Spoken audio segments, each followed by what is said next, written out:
Greetings! I am your host, Dr. Wolfula, and when I'm not mysteriously appearing in people's photographs, I'm here at the Wolfula reviewing movies.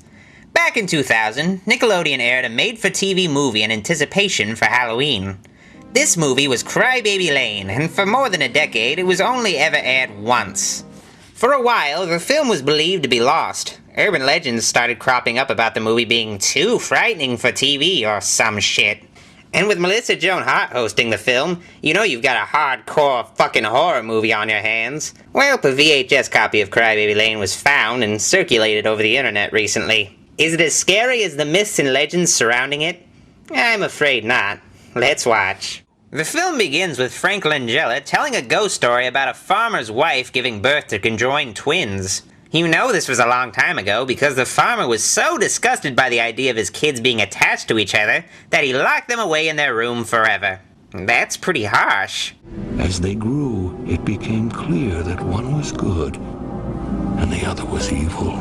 Wait, one was evil? What did he do that constituted as being evil? He's locked in a room his entire fucking life. Do you expect him to be a model citizen? Now it happened that one of the twins fell ill.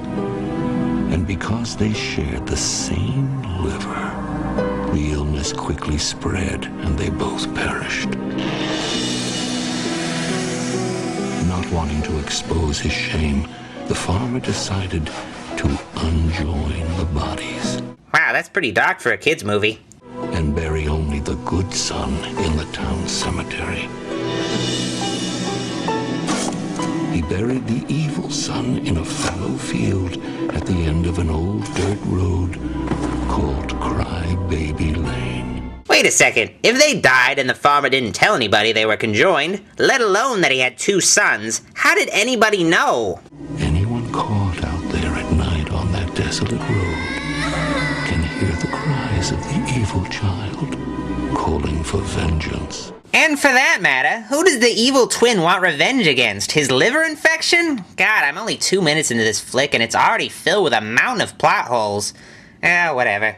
After the creepy old Undertaker tells this retarded story to these two young boys, they both leave the funeral home. What kind of kids hang out at a fucking funeral home? Don't they have girlfriends? Later that night, the fish-lipped kid named Andrew wakes up from a nightmare. Have you ever heard of Crybaby Lane? No. Mr. Benny told us a story about Bennett, what did I tell you about that man? He's a bad influence. I don't want you going over there again, understood? See? Even his mom thinks it's weird. The next day, Andrew hangs out at his clubhouse called the Hobbit Hole, where he pretends with this kid that they're in Middle-earth. Okay, no wonder he doesn't have a girlfriend. We sit in this stupid Hobbit Hole and never do anything. We prepare the way for the return of the king. The Lord of the Rings is fiction, Hall. Who peed in your cornflakes? I wish I could give that kid a fist bump. Andrew joins his brother at the local cemetery where they can pick a location to prank some girls. Whatever happened to just kicking a can? That night, the girls show up for what's supposed to be a seance. I want to bring back Princess Di. Figures. Who do you want to bring back? Princess Leia? I wish I could give that girl a fist bump. Carl retells the story we heard at the beginning of the movie, except he keeps fucking it up. It was in the 50s. 60s. 60s. Right.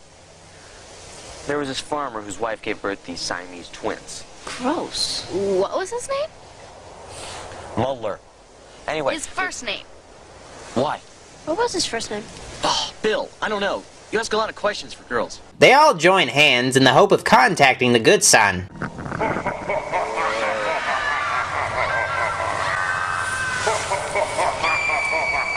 What was that? Where?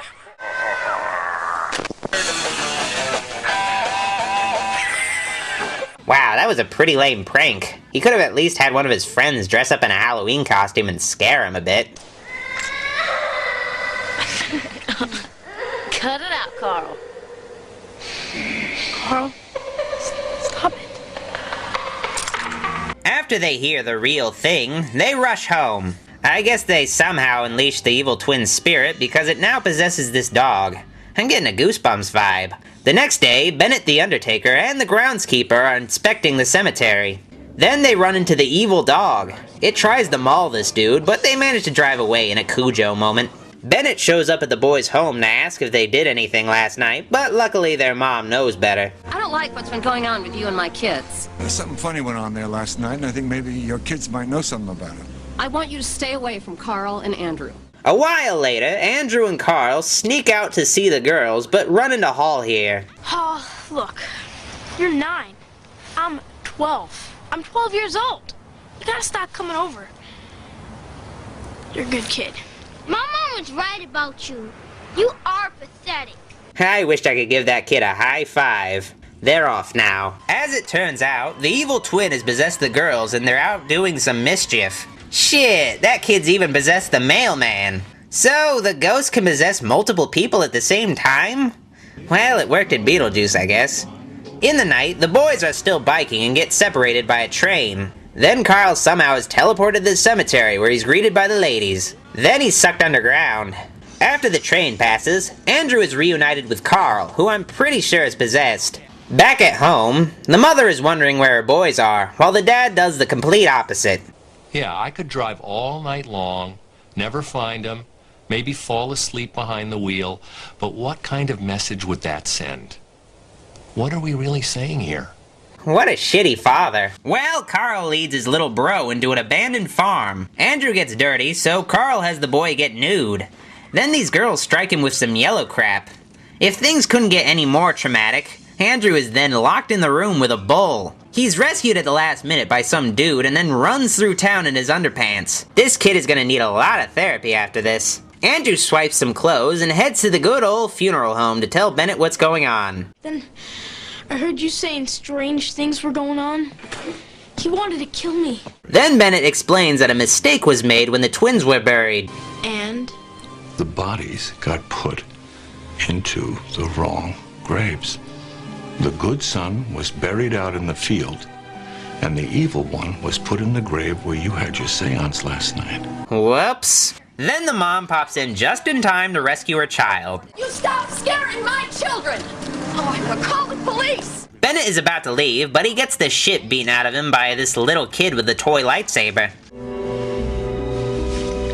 Come, my Precious. Carl tries to murder Andrew in the shower, Psycho style, but Andrew's actually escaped and is of course headed to that damn funeral home.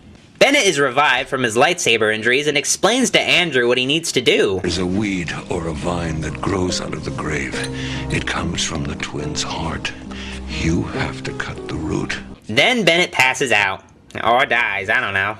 Bennett's nephew, Kenneth, drives Andrew to Crybaby Lane. Kenneth happens to drive like a maniac and gets the police's attention. As luck would have it, the cop is really possessed and tries to murder them before they can reach their destination. The two manage to lose the SOB and reach the house. They begin their search for Crybaby Lane through a wheat field. Suddenly, the duo is chased by a possessed farmer and a combine harvester. Wow, this ghost has really thought of everything.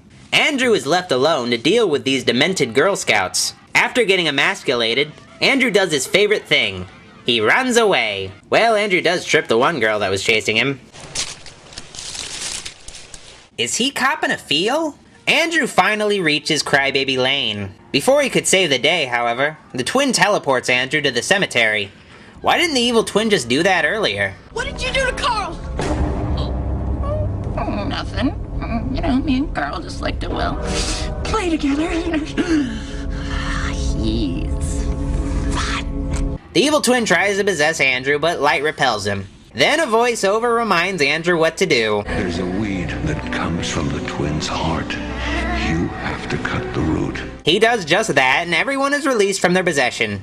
Most importantly, though, Andrew is finally reunited with his brother Carl. If you ever tell anyone that I apologize to you, I'm gonna deny it, and then I'm gonna rip your throat out. How touching. Andrew became a total pimp after this, too. Good for him. And there you have it. Crybaby Lane, an original movie and snick, and pretty scary if you ask me. Sure it was, Melissa. Sure it was. There you have it. Crybaby Lane. Wasn't it just terrifying? It's pretty okay for a made-for-TV kids movie, and I guess it wasn't too scary for television, because it was re-aired on T-Nick in 2011.